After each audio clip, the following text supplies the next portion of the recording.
Fabrique Défense, c'est l'occasion pour nous de rencontrer les jeunes, de leur dire ce qu'on peut faire ensemble, parce que la question de l'engagement des jeunes au service de notre pays est important. Et il y a plusieurs façons de servir.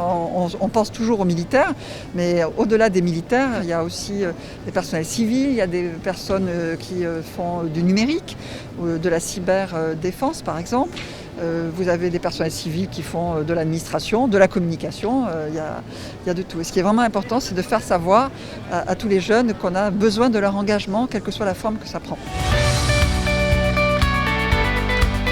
Nous sommes un effectif d'un peu plus de 62 000 civils au sein de l'armée. Nous représentons la plus grosse population après l'armée de terre.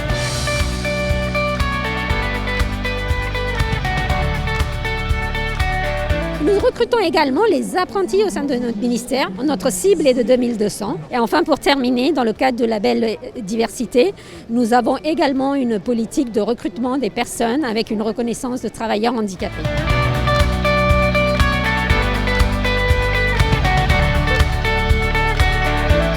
L'attention était à son comble. Je pense avoir mené très bien cette compétition. Je suis prêt pour les JO, l'armée tireur d'élite. Je viens principalement pour chercher un stage, mais je suis très intéressée par divers sujets et pour assister à diverses conférences.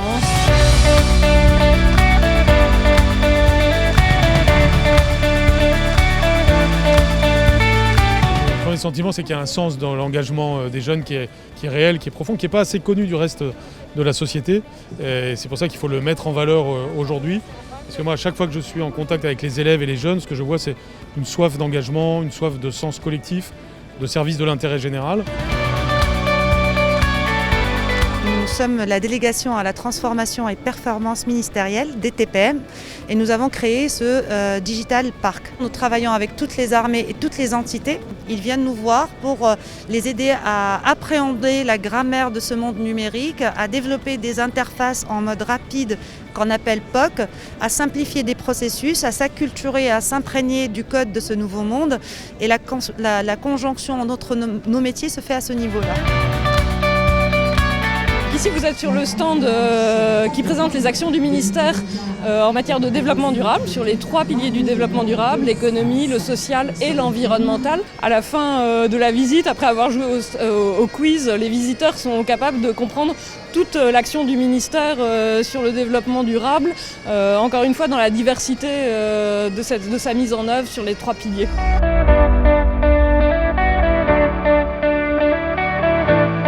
J'ai organisé cet escape game, qui est un escape game SGA, pour faire découvrir au grand public les problématiques d'attaques cyber et de malveillance sur nos données énergétiques. C'est une thématique en fait, qui est issue d'un hackathon qu'on a réalisé en 2021, le Energy Data Hack, qui invite des écoles d'ingénieurs à participer avec des données open data et à résoudre des problèmes de malveillance sur les données énergétiques. Et donc on refait ce hackathon en 2022. Et dans le cadre de la présidence française pour l'Union européenne, on va inviter des écoles européennes à le participer. Et donc cette action, c'est une action de communication, de teasing, ce jeu, pour faire connaître au grand public ces problématiques, pour que les écoles puissent s'inscrire.